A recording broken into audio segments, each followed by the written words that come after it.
बिहार का तो जा चुकी है जो भी लोग घर में बाहर।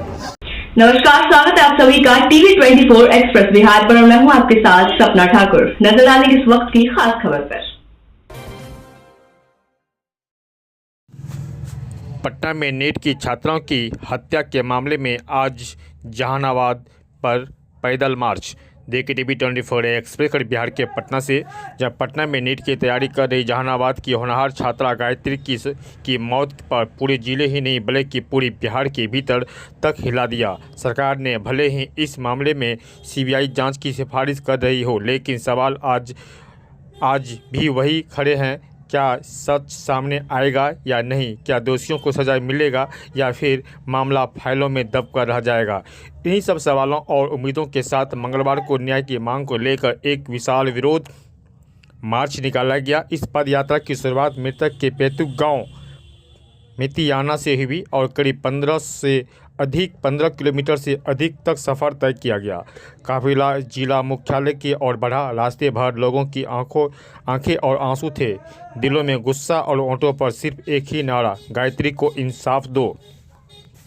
इस मार्च में समाज के हर वर्गों की भागीदारी देखने को मिली। छात्र, युवा, महिलाओं, बुजुर्ग, सामाजिक कार्यकर्ता, हर कोई इस बेटी के लिए न्याय की लड़ाई में शामिल होता नजर आया। इस पदयात्रा में पूर्णिया के सांसद पप्पू यादव भी शामिल हुए।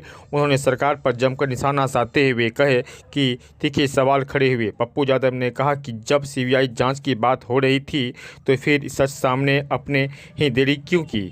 आखिर इस पूरे मामले में किसे बचाया जा रहा है? किसके दबाव में जांच आगे नहीं बढ़ पा रही है? उन्होंने साफ शब्दों में कहा कि जब तक सच्चाई सामने नहीं आती और दोषियों को सज़ा नहीं मिलती तब तक यह लड़ाई चलेगी।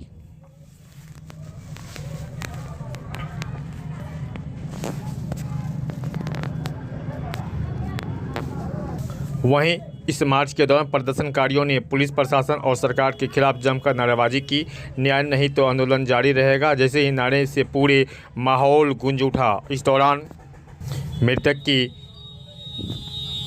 की मां गायत्री की आंखें और दर्द के साथ साथ एक उम्मीद भी नजर आई। उन्होंने भावुक होकर कहा कि आज सड़कों पर उमड़ा यह हुजूम इस बात को गवाही दे रहा है कि मेरी बेटी को इंसाफ की लड़ाई में हमारा परिवार अकेला नहीं है। आज हम इस यात्रा में मौजूद हर व्यक्ति, कोई मेरा बेटा है तो कोई मेरा भाई, कोई भी पिता है तो कोई मेरा चाचा का समान। आज मुझे एहसास हुआ कि मेरी गायत्री सिर्फ मेरी नहीं थी बल्कि पूरे बिहार की और समाज की बेटी थी। माँ की यह बातें सुनकर पूरे मौजूद लोगों की आंखों में नम हो गई और हर किसी के दिल में यही ठान लिया कि इस बेटी को न्याय दिलाना ही हम लोग दम लेंगे। जिला मुख्यालय पहुंचकर प्रदर्शनकारियों ने जिलाधिकारी को ज्ञापन सौंपा, जिसमें निष्पक्ष जांच, दोषियों को तत्काल गिरफ्तारी, सख्त कार्रवाई की, पीड़ित के परिवार को न्याय दिलाने की मांग की। गैर मतलब है कि पटना में नीट की तैयारी के दौरान गायत्री की मौत के बाद यह मामला लगातार तूल पकड़ता जा रहा है, लेकिन जिले में लगातार विरोध प्रदर्शन और पदयात्रा की जन आंदोलन देखने को मिल रहा है। आज जहानाबाद को सड़कों पर सिर्फ एक ही मार्च ही निकाला गया। आज ही यह मां की उम्मीद चली थी कि एक बेटी को सपनों की लड़ाई चल रही थी और पूरे समाज की संवेदना चल रही थी। इस पदयात्रा साफ संदेश दे रही है कि गायत्री को इंसाफ दिलाना अब सिर्फ उनके परिवार की जिम्मेदारी नहीं बल्कि पूरे समाज का एक फ़र्ज बना हुआ है। अब देखना यह होगा कि सरकार और प्रशासन इस आवाज़ को कब तक अनसुना कर रहे हैं और कब तक इस बेटी को इंसाफ की लड़ाई से लड़ना पड़ेगा। देखें आप टीवी 24 एक्सप्रेस पर।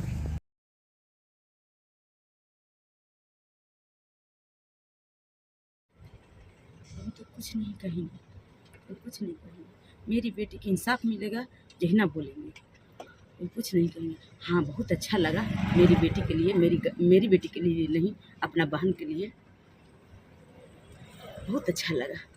बाकी मेरी बेटी की जब ना इंसाफ मिल जाएगा, वो दिन पूछना कि गायत्री की मम्मी कैसा आपको लग रहा है। अभी कोई सरकार से हमको उम्मीद ना है कि मेरी बेटी के इंसाफ मिलेगा। क्या लगता है इस पदयात्रा से इंसाफ मिलेगी? हो सकता है, भरोसा के साथ चल रहे हैं, हो सकता है कहीं मिल ही जाए, बाकी भी भरोसा नहीं कर सकते हैं। आज पूरे जहानाबाद के लोग हाँ, आपके साथ खड़ा हाँ। हैं। हमको साथ नहीं, गायत्री के भाई पिताजी उनको साथ चल रहे हैं। हो सकता है भगवान उनको विनती सुन जाए, कितना गायत्री बच जाएगी। उसके लिए गायत्री की माँ खड़ी हुई है, ताक रहे हैं राह कि मेरी बेटी की इंसाफ कब मिलेगा, कब मिलेगा। यही यतीम में है बेटा, उसी यतीम में बैठे हुए हैं गायत्री की मम्मी। अब क्या अपील है सरकार से आपकी? सरकार से क्या रहेगा, सरकार पर कोई भरोसा नहीं है, कोई भरोसा नहीं। भरोसा रहता तो 11 से आज कै तारीख आ गया? 3 तारीख। 3 तारीख। मेरी बेटी 5 तारीख के गई थी, 11 तारीख के दुनिया छोड़ दी। 11 तारीख से सबको जान रहा है कि मेरी बेटी मर गई, गायत्री चल गई दुनिया से। मेरी गायत्री नहीं गई है, मेरी गायत्री है। उसको मम्मी जब तक जिंदा है, जब तक गायत्री जिंदा है, गंगा था, गंगा है, गंगा रहेगी। सारे साथियों को, सारे युवाओं को, सारे माँ को, बेटियों को, बहनों को कि वह अपनी बेटी के लिए सड़क पर तो निकली, उन्होंने एक बड़ी लड़ाई की हिम्मत तो दिखाई। ये मौग नेता लोग ये सब के सब पटना में बैठ करके राजनीति करता है। एक बार इतना तंग किया जा रहा था, इनकी ममेरे भाई को तंग किया, इनके ममेरी बहन को तंग किया, इनके फुफेरे भाई को तंग किया, इनके ममेरे भाई को तंग किया, इनके मामा को तंग किया, इनके पिता और माँ को तंग किया। इतना बड़े जुर्म के बाद कहाँ सोया हुआ था ये लोग? कहाँ? क्यों? जब रात भर इनको टॉर्चर किया जा रहा था जबरदस्ती, तब ये सारे नेता मौग बन करके, निपुंसक बन के कहाँ थे? बिल्कुल जी, कहाँ थे? आपको पता है कि कितना आत्महत्या करने पर विवश हो गई उसकी माँ।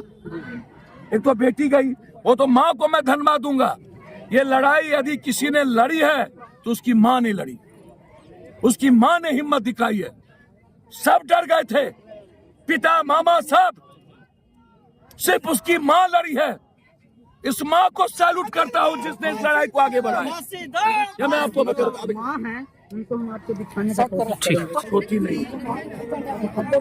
मेरा 2-3 सवाल है। पहला सवाल है डीजी साहब से, आप कह रहे हैं कि मेरी बेटी पारिवारिक कारणों से आत्महत्या कर, तो मेरा सवाल है आत्महत्या कैसे? हमारा वीडियो हिल रहा है, इसके लिए थोड़ा हम और आप सुपर डॉक्टर कैसे बन गए?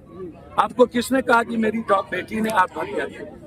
यदि आपको प्रभात के सतीश ने कहा बेटी आत्महत्या की है, तो उसी के समरी में निमोनिया लास्ट लिखा 227 पेज में उन्होंने हमारी बेटी का लगभग सारी इलाज बीमारी, मतलब जो उसको नहीं करना चाहिए था, सारे दम्मा का है,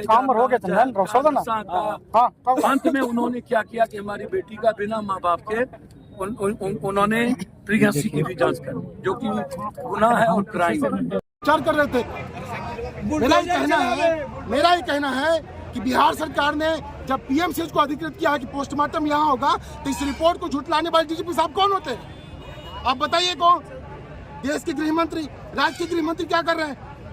बिहार में हर दिन, हर पहले दिन, दूसरे दिन, तीसरे दिन बच्ची किसी वर्ग की रहे, उसके साथ दुष्कर्म की घटना हो रही है। हम सब लोग जाग चुके हैं, बच्ची किसी भी वर्ग की हो, हम लोग जस्टिस के लिए लड़ेंगे। बिहार के बच्ची के साथ, वो 25 और 17 साल की बच्ची है, पहले अटेम्प्ट में नीट की परीक्षा वो पास की है, उसे ये लोग चरित्रहीन साबित करने में लगे हुए हैं। उस बच्ची को न्याय नहीं मिल रहा है, न्याय मिलने के बजाय उसे चरित्रहीन कैरेक्टरलेस साबित करने में लोग लगे हुए हैं। हम जस्टिस के लिए लड़ रहे हैं। तो क्या लगता है पूरा सिस्टम कोलैप्स हो गया है? पूरा सिस्टम, हम तो जितनी उम्र हो रही है, हम आज तक कभी अपने जीवन में ऐसा केस नहीं देखे। ये पूरे सब लोग मिले जुले लोग हैं, किसको बचाने में लगे हुए सर? पटना एसएसपी किसको कवर कर रहे हैं? डीजीपी साहब किसको बचाने में लगे हुए? आप एक से एक कठिन से कठिन केस को आपने सोल्व किया, और एक बच्ची के साथ जो सब कुछ सामने है, फिर भी आप लोग आंख मूंद के खड़े हैं कि बच्ची के साथ आत्महत्या हुई है। ये तो पूरा देश हंस रहा है इन लोगों पे। और जितने भी लोग हैं, अनिल सांडिल जो है पोस्टमार्टम में पूरे देश में अव्वल माने जाते हैं, आप उनके रिपोर्ट को झुठला रहे हैं। ये तो सर 12 तारीख को 12 जनवरी को पोस्टमार्टम की जिस दिन पोस्टमार्टम हुई थी उसी दिन देर रात दुष्कर्म की भी पुष्टि हो गई थी। मैं पहले दिन से रोड पर चिल्लाई कर रहा हूँ। अंदर के किसी डॉक्टर से मेरी बात हुई है, मैं नाम नहीं उजागर करना चाहूँगा। उसी दिन उस डॉक्टर साहब ने मुझे बताया कि बच्ची के साथ पूरे शरीर में जख्म है, बच्ची के साथ दुष्कर्म हुआ है। मैं उन हर चीज़ों को यहाँ खुलेआम मैं नहीं कह सकता, लेकिन बच्ची के साथ गलत हुआ है। वहाँ पीएमसीएच किसी भी डॉक्टर से बात कीजिए, बच्ची के साथ सर इनजस्टिस हुआ है। और इसमें नीलम अग्रवाल, हॉस्टल संचालक मनीष रंजन, रोशनी कुमारी, एसएसपी से लेकर सब लोग सम्मिलित हैं। क्या लगता है इस पदयात्रा से इंसाफ मिलेगी? सर हम लोग विधानसभा का घेराव करेंगे, पूरे बिहार को बंद करने का हम लोग वादा रखते हैं। हम लोग लोकतांत्रिक एवं अनुशासित तरीके से पूरे बिहार को बंद करने में हम लोग सक्षम हैं। हम लोग अभी अपना छोटा सा रूप दिखाए हैं। अगर हमें न्याय नहीं मिला तो अपना रौद्र रूप भी दिखाएंगे, कतई पीछे नहीं हटेंगे। ये शुरू में ही 5 दिन का मामला था, उसमें ही मैटर को पुलिस को जांच करके निपटा देना था, लेकिन डिले हुआ। उसके बाद SIT बनी, बीच में CID आई, अब CBI आ गई है। CBI क्यों आई? क्योंकि विधानसभा का सत्र था और आप सारा इन्वेस्टिगेशन हो गया। जहानाबाद की दिशा में आप मोड़ रहे थे, सारा अपने प्रोपेगेंडा फैल गया, सारे लोगों का आपने DNA रिपोर्ट ले लिया। फिर कहाँ गया वो थ्योरी? तो आपने फिर DNA क्यों लिया? अपने फैमिली का लिया, सब लोगों का लिया, रिश्तेदारों का लिया, काफ़ी लोगों का लिया आपने। तो आउटकम क्या निकला? क्या SIT ने कोई प्रेस ब्रीफिंग किया कि डेवलपमेंट क्या हो रहा है? कोई भी बड़ी घटना में ना प्रेस ब्रीफिंग होता है, कभी कोई ब्रीफिंग हुआ? और हालांकि DGP साहब तो काफ़ी ईमानदार आदमी हैं, लेकिन एक DGP साहब किसी को पर्सनली बुला करके बोलना, आपको लगता है कि ऐसा होना चाहिए? भाई आप प्रेस कॉन्फ्रेंस करिए कि नहीं ऐसा है, ये फैक्ट है, ये फाइंडिंग है। आप प्रेस से क्यों बच रहे हैं?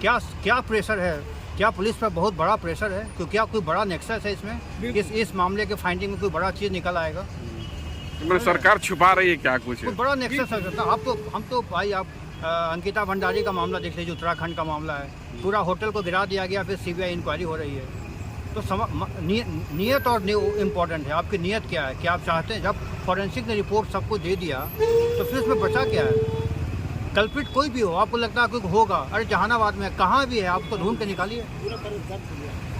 तो भाई पेरेंट्स पर दबाव बनाना कोई अच्छी बात नहीं है ना, कि आप पेरेंट्स को लगातार प्रेशराइज करते रहे। 4-4 बजे रात में, 2-2 बजे रात में आप पुलिस गई है, ब्लड सैंपल लिया गया इन लोगों का, बताइए। सारे रिश्तेदारों का लिया गया, दोस्तों जो बेचारा मदद किया उसका भी लिया गया है।